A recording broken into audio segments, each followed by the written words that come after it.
नमस्कार। इसके पहले वीडियो में हमने बुनाई किस प्रकार शुरू की जाती है उसके बारे में जानकारी प्राप्त की थी। उसमें हमने chain stitch, sleeping stitch, double crochet और ट्रिपल क्रोचेट किस प्रकार बनाए जाते हैं उसके बारे में जानकारी प्राप्त की थी। आज मैं आपको इस वीडियो में इस प्रकार के गोल कैसे बनाए जाते हैं, सर्कल्स कैसे बनाए जाते हैं उसकी जानकारी दूंगी। यहाँ पर आप देख सकते हैं यह जो सर्कल्स है वो भी अलग अलग प्रकार के होते हैं। इसको कहते हैं बटन स्टिच और ये जो होता है ये साधारण सर्कल होता है, गोल होता है, जिसका इस्तेमाल हम फ्लावर बनाते समय या कोई भी थालपोश बनाते समय, कोई भी नई डिज़ाइन गोल जो आकार की होती है उसको बनाते समय इस्तेमाल करते हैं। यह बनाते समय भी हमें पहले चेन स्टिच बनाकर लेनी है। तो चलिए शुरू करते हैं यह डिज़ाइन बनाना। उसके लिए हमें पहले धागे को इस प्रकार अपनी उंगलियों पर लपेट लेना है। तो यहाँ पर एक लूप तैयार हो जाएगी। अब इस लूप में से हमें धागे को इस प्रकार बाहर खींच लेना है ताकि यहाँ पर गांठ तैयार हो जाए। देखिए यहाँ पर गांठ तैयार हो गई है। अब हम क्या करेंगे, इस लूप में हमें सुई को डालना है और सुई को डालने के बाद धागे को हम वापस खींचकर लूप को छोटा कर लेंगे ताकि हमारी चेन स्टिच बनाई जा सके। अब यहाँ पर हम 10 चेन बनाएंगे। 1 2 3 4 5 6 7 8 9 और 10। अब हमारी 10 चेन्स बन गई है। एक लूप हमारी अब भी सुई पर है, वो वैसी ही रखनी है और सुई को हमें फर्स्ट चेन में डालना है। देखिए यहाँ पर फर्स्ट चेन का जो गैप है उसमें मैंने सुई को डाल दिया और फिर धागे को हमें इन दोनों चेन में से ऊपर की तरफ निकालना है। देखिए यहाँ पर यह रिंग तैयार हो गई है। अब हम इस रिंग में डबल क्रोचेट बनाएंगे। डबल क्रोचेट बनाने के लिए हमें पहले रिंग में से 3 चेन्स बनानी पड़ती है। 1 2 और 3 चेन्स बन जाने पर हमें यहाँ पर डबल क्रोचेट बनाने हैं। तो उसके लिए हम धागे को सुई के ऊपर से लेंगे, फिर सुई को हम इस सर्कल में डालेंगे, धागे को ऊपर की तरफ खींच लिया। अब यहाँ पर 3 लूप तैयार हो गए, 1 2 और 3। पहले हम 2 लूप में से धागे को निकालेंगे और फिर हम 2 लूप में से धागे को निकालेंगे। तो यहाँ पर हमारा डबल क्रोचेट तैयार हो गया। इस प्रकार हम यहाँ पर 14 से 15 डबल क्रोचेट बनाएंगे।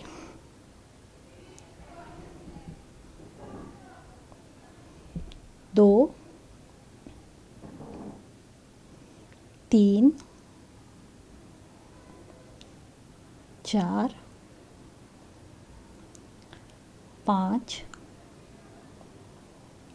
6 7 8 9 10 11 12 13 14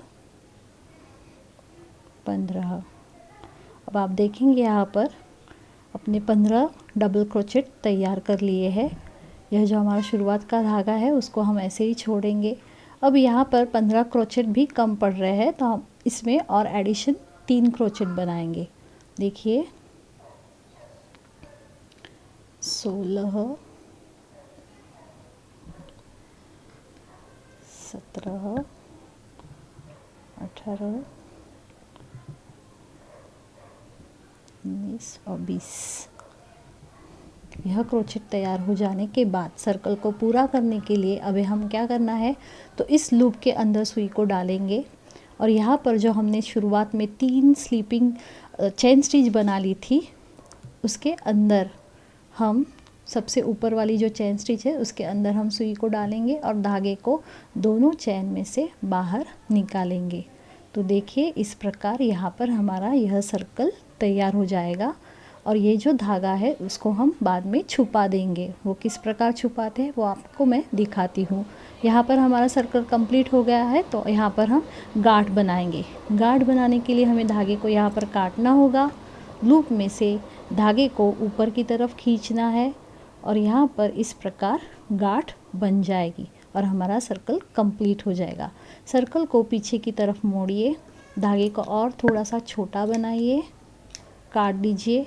अब ये जो थ्रेड्स या धागा हमारा दिख रहा है उसको कैसे छुपाते हैं, तो देखिए यहाँ पर ये जो हमने डबल क्रोचेट बनाया ना, ये जो गैप है उसके अंदर हम सुई को डालेंगे और इस धागे को उसमें से बाहर की तरफ खींच लेंगे।